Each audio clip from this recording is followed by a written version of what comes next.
Meu nome é Acla e eu e meu grupo vamos falar sobre Fernando Collor de Mello. Fernando Collor de Mello nasceu no Rio de Janeiro em 1949, mas foi criado em mais duas cidades, Brasília e Maceió. Foi governador do estado de Alagoas e presidente da República, além de ter exercido mandatos também como parlamentar. Collor foi o primeiro presidente do Brasil após o período de democratização. Iniciou em 1979 e concluiu como Constituição de 1988. Foi também o primeiro presidente a ter seus direitos cassados por meio de julgamentos de processo de impeachment, ocorrido em dezembro de 1992. Em 1975, Fernando Collor casou-se com Célia Elizabeth Júlia Monteiro de Carvalho, também conhecida como Lilibete Monteiro de Carvalho, filha de Joaquim Monteiro de Carvalho e herdeira do grupo Monteiro Aranha, com quem teve dois filhos, Aaron Afonso de Melo Neto e Joaquim Pedro Monteiro de Carvalho. Collor é filho do empresário, jornalista e político alagoano, já falecido, Aaron Farias de Melo, fundador do periódico Gazeta de Alagoas, que Collor chegou a dirigir nos anos de 1970. Fernando Collor de Mello foi prefeito da capital de Alagoas entre os anos de 1979 e 1983, em pleno período de abertura democrática. Logo depois conseguiu eleger-se deputado federal pelo mesmo estado, mandato que exerceu entre os anos de 1983 e 1987. Mas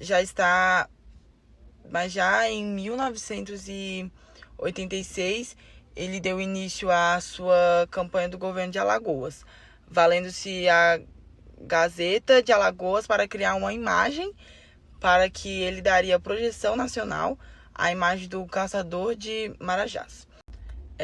Marajás era um termo pejorativo usado entre os alagoanos para descrever as pessoas que se beneficiavam da burocracia estatal. Isto é, funcionários públicos nomeados por influência política que tinham um curto salário e quase nenhum trabalho a ser efetivamente executado.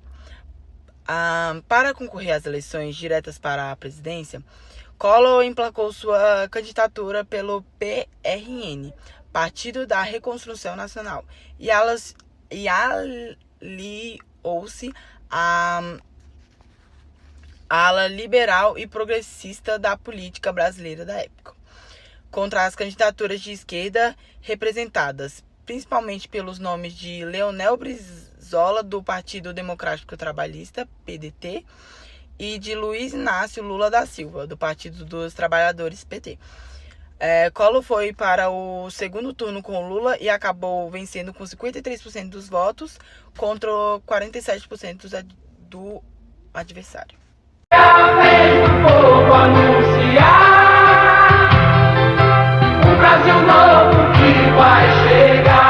Oi, meu nome é Nicole e hoje eu vou falar sobre o governo de Fernando Collor de Mello. Fernando Collor de Mello foi eleito nas primeiras eleições por voto direto. Ele tomou posse no dia 15 de novembro de 1990, no período chamado Nova República, caracterizada pela nova CF de 88. Para concorrer às eleições, Collor emplacou a sua candidatura pelo PRN, Partido da Reconstrução Nacional, e aliou-se à ala liberal e progressista da época, contra os candidatos de esquerda. Collor de Mello assumiu a presidência da República prometendo modernizar o país. As suas bandeiras de campanha são desestatizar a economia, extinguir as mordomias oficiais, combater a corrupção, os cartéis e os oligopólios e abrir o mercado para os produtos estrangeiros. Mas o alvo principal de Collor era a inflação, a qual derrotaria, segundo ele, de um só voto. Muito apoio, Collor conseguiu ir para o segundo turno com Lula, vencendo com 53% dos votos do povo. No dia seguinte da sua tomada de posse, foi lançado o Plano Collor I, conhecido pela sociedade por confisco de poupança, que tinha como objetivo combater a inflação, que estava em quase 2.000%, herdada dos anos anteriores. Esse plano econômico previa a estabilização monetária a médio prazo, mas dependeria de algumas medidas impopulares, como o bloqueio dos ativos financeiros, que são as movimentações de caderneta de poupança, e que só poderiam ser feitas acima de 50 mil cruzeiros. Em 31 de janeiro, o Plano Collor II foi lançado, agravando as medidas anti-inflacionárias, como, por exemplo, uma onda de demissão de funcionários públicos, elevação de juros, congelamento de salário e outros. No ano de 1992, Fernando Collor de Mello sofreu impeachment com acusações de envolvimento em corrupção e fraudes financeiras. Durante todo esse processo de impeachment, surgiu um movimento chamado Fora Collor, ou Caras Pintadas. Ele juntou mais de 10 mil pessoas em frente ao Museu de Arte de São Paulo para protestar. Nessa época, a população estava muito decepcionada, porque na primeira eleição de voto direto veio um presidente que foi acusado de corrupção e teve que ser impeachmentado. Então foi um momento muito difícil na sociedade. Meu voto pela dignidade, por aquilo que Minas Gerais representa, é sim. 336 votos. Passou o impeachment pela Câmara dos Deputados neste momento. Amanhã a Câmara manda um ofício para o Senado. E segundo a Constituição, o presidente da República é afastado. Decidido.